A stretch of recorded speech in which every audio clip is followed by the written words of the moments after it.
Hello friends, now we are going to discuss about lock and key model. What is lock and key model?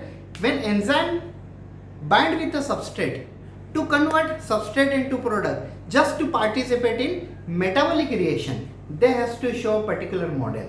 They has to show particular mechanism.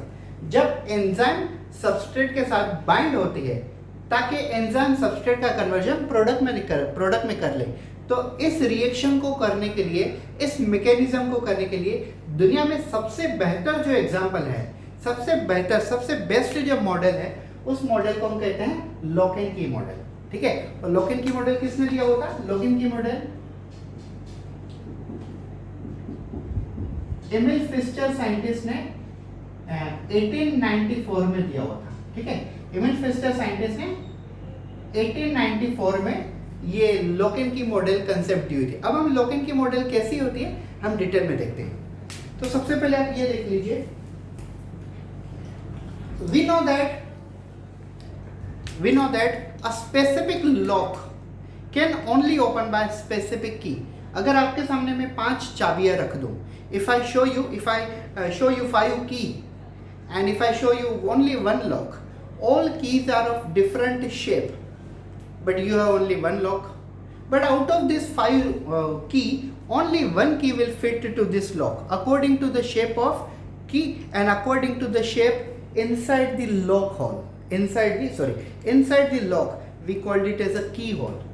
मतलब अगर मैं आपको 5 चाबियां दे दूं, लेकिन उनमें से एक ही अगर ये लॉक ओपन होगी, तो इस चाबी में जो शेप है नीचे और इस लॉक के अंदर ये जो होल है, जैसे हम कहते हैं की होल, क्योंकि इसके अंदर की डाली जाती है, तो इस की होल के अंदर जो शेप है, अगर वैसा ही शेप इस चाबी में है तो ये ओपन होगी. चलिए ट्राई करके देखते हैं. तो यस, ये ओपन हो गया. मतलब ये जो चाबी है ये इसी लॉक के लिए बनी हुई है. सेम वे जितने भी आज तक एंजाइम डिस्कवर्ड हुए हैं, वो सभी एंजाइम एक स्पेसिफिक सबस्ट्रेट के साथ ही बाइंड हो सकते हैं. यस, वो सभी एंजाइम एक स्पेसिफिक सबस्ट्रेट के साथ ही बाइंड हो सकते हैं. इस प्रॉपर्टी को हम कहते हैं specificity, enzyme specificity. Starch bind to amylase only, maltose bind to maltase only, glucose bind to glucose only, sucrose bind to sucrose only. Let's start with a detail. So now I'll show you. Suppose this one is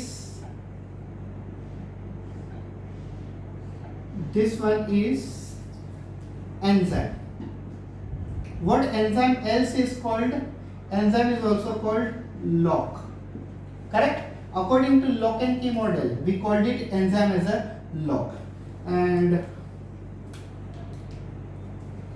what is this?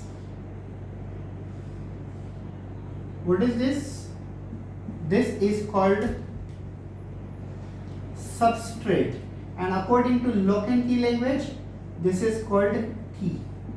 Enzyme is lock, which is always larger. Substrate is a key, which is always smaller. So enzyme, lock, substrate, key. अब आगे क्या होगा? Enzyme bind with the substrate. मैं actually यहाँ पे छोटा draw कर लेता हूँ so that it can easily fit. अब आगे चल के हमारे सामने सिचुएशन ऐसी होगी, enzyme plus substrate means lock plus key, तो ये होगा. आगे हमें कुछ ऐसा दिखेगा स्ट्रक्चर.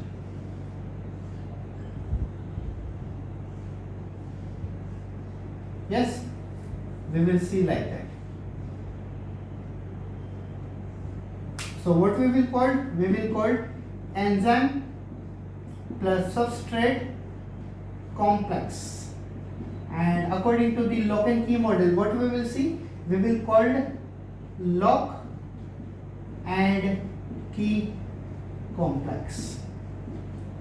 अब जब की लॉक के अंदर चली जाती है तो लॉक ओपन हो जाता है, लेकिन यहाँ पे जब एंजाइम सबस्ट्रेट के साथ बाइंड होता है तो सबस्ट्रेट का कन्वर्जन किस में हो जाता है? प्रोडक्ट में. तो हम कर लेते हैं. आगे देखिए, आगे क्या होता है? एंजाइम. आपको पता होगा एंजाइम मेटाबॉलिक रिएक्शन करने के बाद भी एंजाइम कभी भी अपना शेप चेंज नहीं करते. Yes, so this is enzyme and here we goes product. Yes, this is called lock and key model और mechanism of enzymation. मैं फिर से एक बार समझाता हूँ आपको एकदम सरल भाषा में. See, this one is enzyme, means this one is lock. This one is substrate, means this one is key. तो जब हम की को की होल में डालते हैं तब क्या होता है एंजाइम, तब क्या होता है लॉक एंड की कॉम्प्लेक्स बन जाता है. सेम वे जब हम सबस्ट्रेट को एंजाइम के वहां पे रखते हैं तो ये दोनों के बीच में जो कॉम्प्लेक्स बनता है उस कॉम्प्लेक्स को हम कहते हैं एंजाइम सबस्ट्रेट कॉम्प्लेक्स. उसके बाद लॉक ओपन हो जाता है, मतलब एंजाइम सेपरेट हो जाती है और यहाँ पे आगे चल के क्या होगा, आगे चल के प्रोडक्ट में कन्वर्ट हो जाए. एक चीज याद रखिए, मैंने जैसे आपको ये बताया the site of a lock where we put key, lock की वो जगह जहां पे हम की को डालते हैं तो उसको हम कहते हैं की होल.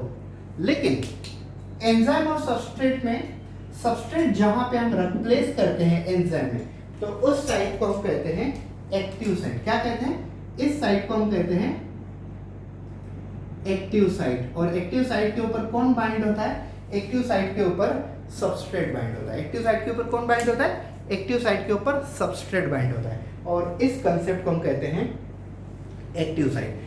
ये पूरा का पूरा टॉपिक है mechanism of enzyme action. Means enzyme और सबस्ट्रेट आपस में कैसे रिएक्शन करते हैं उस कंसेप्ट को हम कहते हैं mechanism of enzyme and substrate reaction. और इसे समझने के लिए एमिल फिशर 1894 में एक मॉडल दिया हुआ था. ये मॉडल है लॉक एंड की मॉडल. एक दूसरा भी मॉडल है इंड्यूस फीड थियरी, लेकिन वो इतना फेमस नहीं है. सबसे फेमस है लॉक एंड की मॉडल. Thank you.